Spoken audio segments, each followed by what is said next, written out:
I'm very, very comfortable. I cannot be threatened as a governor.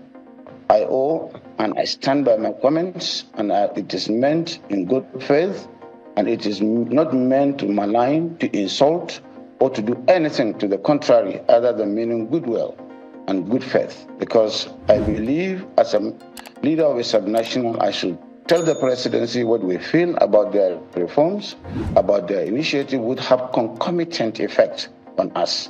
And of course, when I said that the reform has some good aspects, but certainly at the end of the day, it is going to impoverish or put us in a very deep comparative disadvantage to be able to live up to our obligations of paying salaries, doing infrastructure, and so on and so forth, because all states are not the same.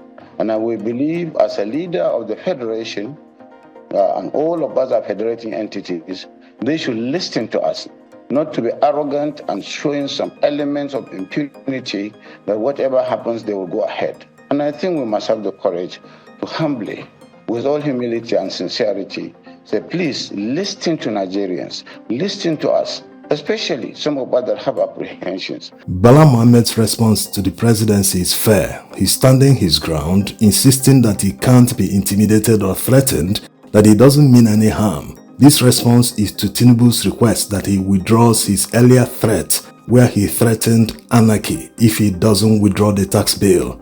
You see, what is happening to Tinubu today in Nigeria can be likened to what happened to the then governor of Anambra State, Chinwoke Mbadinuju, in the early 2000s. At that time in Anambra State, primary schools were on strike for more than 1 year, salaries of workers weren't paid, and so many other economic issues. He couldn't solve anything at all. In fact, he made the situation worse, and he still had the audacity to contest for the second term. So he effectively made himself a pariah. His party members deserted him. They were all against him. Eventually, Obasanjo had to back his ally, Andioba.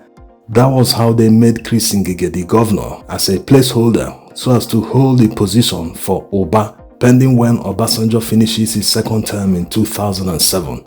We all know how everything ended, but the point is, Tinubu has effectively made himself a pariah in Nigerian politics. The people that supported him in 2023 presidential election, most of them started about 4 months or 5 months he was in power. They started that time to complain about his policies. Most of them deserted him right around his 1 year in office, not to talk of today.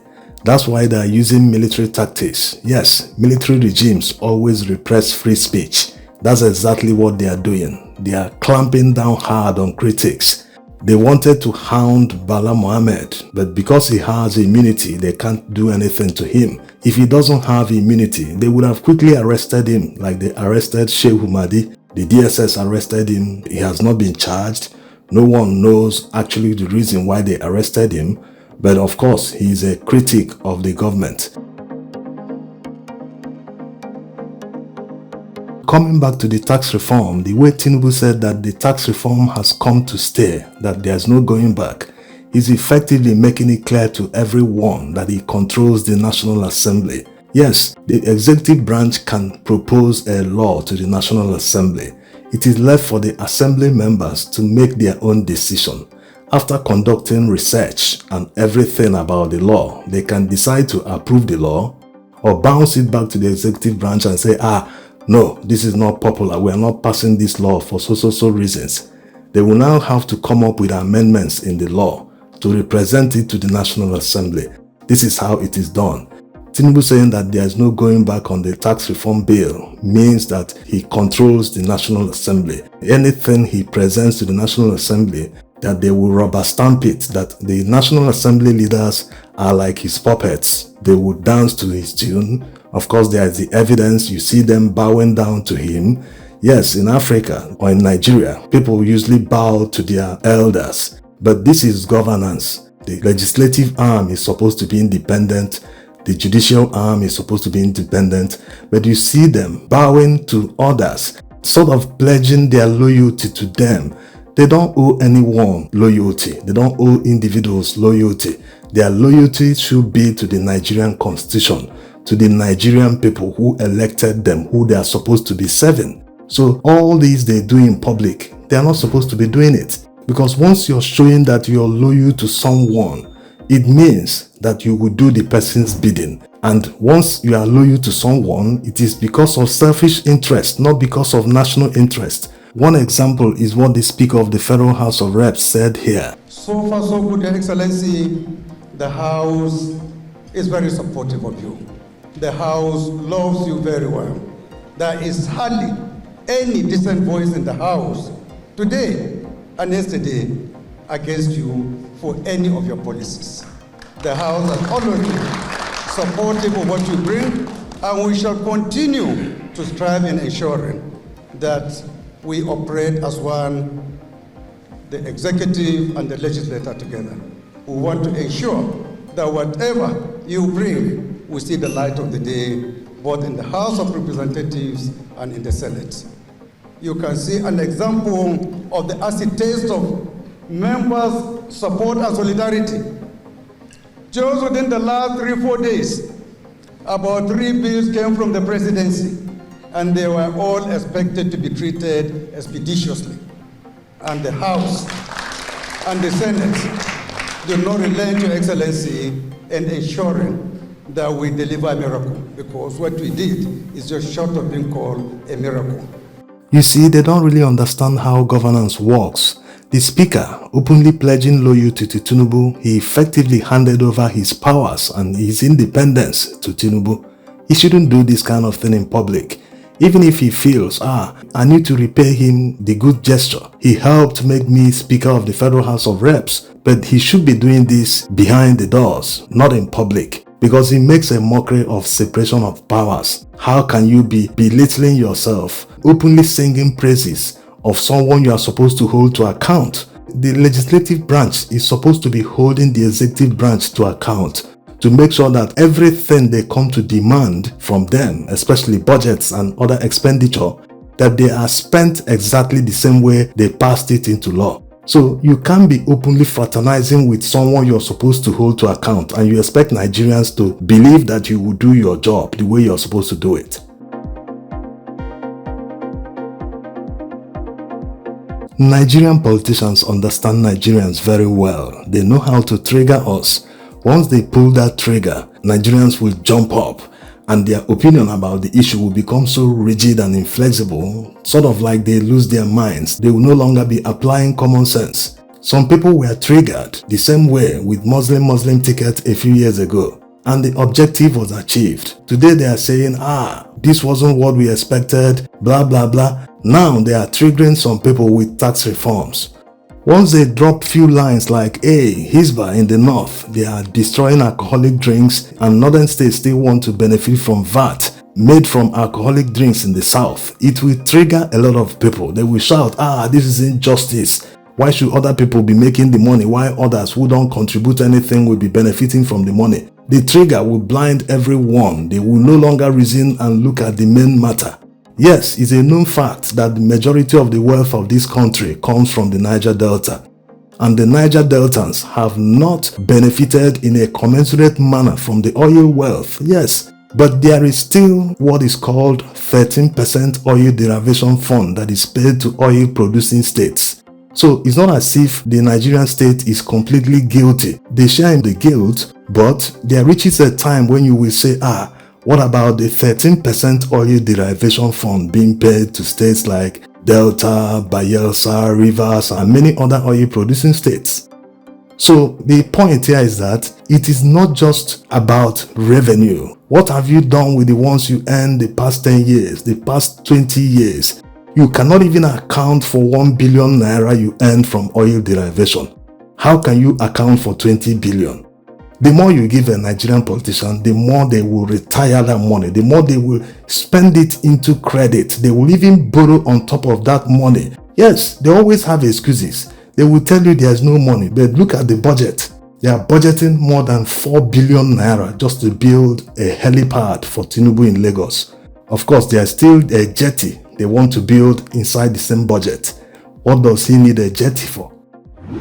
So all the people hammering on IGR, we have to increase our revenue, we have to make sure that tax is reformed so that states that generate more VAT revenue can earn more instead of the current sharing formula. Have they been able to account for all the IGR and revenue they earn today?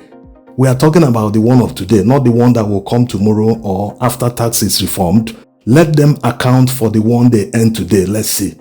Nigeria's problem has always been a spending problem, not a revenue problem. Even if they earn $100 billion next year in revenue alone, Nigerian politicians will find ways to embezzle everything completely. In the budget of that year, they will remember that one house somewhere that was abandoned by the government 40 years ago, that mansion needs to be renovated with $1 billion.